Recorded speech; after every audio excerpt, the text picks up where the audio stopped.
"Why, I've done all the screaming already," said the Queen. "What would be the good of having it all over again?"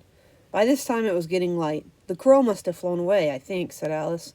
"I'm so glad it's done. I thought it was the night coming on. I wish I could manage to be glad," the Queen said. "Only I never can remember the rule. You must be happy living in this wood and being glad wherever you like. Only it is so very lonely here," Alice said in a melancholy voice, and at the thought of her loneliness 2 large tears came rolling down her cheeks. "Oh, don't go on like that," cried the poor Queen, wringing her hands in despair. "Consider what a great girl you are. Consider what a long way you've come today. Consider what o'clock it is. Consider anything, only don't cry." Alice could not help laughing at this, even in the midst of her tears. "Can you keep from crying by considering things?" she asked. "That's the way it's done," the Queen said with great decision. "Nobody can do 2 things at once, you know. Let's consider your age to begin with. How old are you?" "I'm 7½ exactly." "You needn't say exactly, exactually," the Queen remarked. Did I read it wrong? No, exactly. And then the Queen says, "You needn't say exactually," the Queen remarked. "I can believe it without that. Now I'll give you something to believe. I'm just 105, 5 months and a day." "I can't believe that," said Alice. "Can't you?" the Queen said in a pitying tone. "Try again. Draw a long breath and shut your eyes." Alice laughed. "There's no use trying," she said. "One can't believe impossible things." "I dare say you haven't much practice," said the Queen. "When I was your age, I always did it for half an hour a day. Why, sometimes I believed as many as 6 impossible things before breakfast. There goes the shawl again." The brooch had come undone as she spoke, and with a sudden gust of wind blew the Queen's shawl across the little brook. The Queen spread out her arms again and went flying after it, and this time she succeeded in catching it for herself. "I've got it," she cried in a triumphant tone. "Now you shall see me pin it on again, all by myself."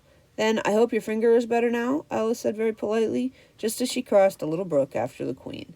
And I remember these 3 asterisks mean we're going to change topic a little bit, but stay in the same chapter.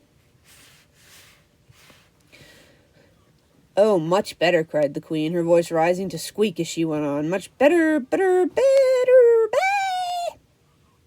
The last word ended in a long bleat, so like a sheep that Alice quite started. She looked at the Queen, who seemed to have suddenly wrapped herself up in wool. Alice rubbed her eyes and looked again. She couldn't make out what had happened at all. Was she in a shop? And was it really a sheep that was sitting on the other side of the counter?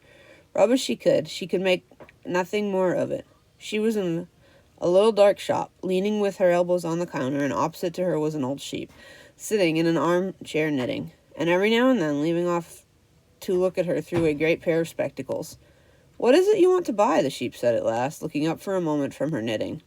"I don't quite know yet," Alice said very gently. "I should like to look all around me first, if I might." "You may look in front of you and on both sides, if you like," said the sheep, "but you can't look all around you unless you've got eyes in the back of your head." But these, as it happened, Alice had not got. So she contented herself with turning around, looking at the shelves as she came to them. The shop seemed to be full of all manner of curious things, but the oddest part of it was that whenever she looked hard at any shelf to make out exactly what it had on it, that particular shelf was always quite empty, though the others round it were crowded as full as they could hold. "Things flow on so about here," she said at last in a plaintive tone, after she had spent a minute or so vainly pursuing a large bright thing that sometimes looked like a doll and sometimes like a workbox, and was always on the next shelf above the one she was looking at. "And this is the one of the most provoking of all. But I'll tell you what," she added, as a sudden thought struck her. "I'll follow it up to the top shelf of it all, to the very top shelf of it all. It'll puzzle it to go through the ceiling, I expect." But even this plan failed. The thing went through the ceiling as quietly as possible, as if it were quite used to it. "Are you a child or a teetotum?" the sheep said. I'm going to write down the word teetotum. I don't know if that's a real word or if that's just a made-up word. Teetotum. But let me read on a little bit before I try to look it up. "Are you a child or a teetotum?" the sheep said, as she took up another pair of needles. "You make me giddy soon, if you go on turning around like that." She was now working with 14 pairs at once, and Alice couldn't help looking at her in great astonishment. "How can she knit with so many?" the puzzled child thought to herself. "She gets more and more like a porcupine every minute." Here, let's look up teetotum first of all, because I want to see. Let's see. Teetotum. Whoops. Because it might just be a nonsense word.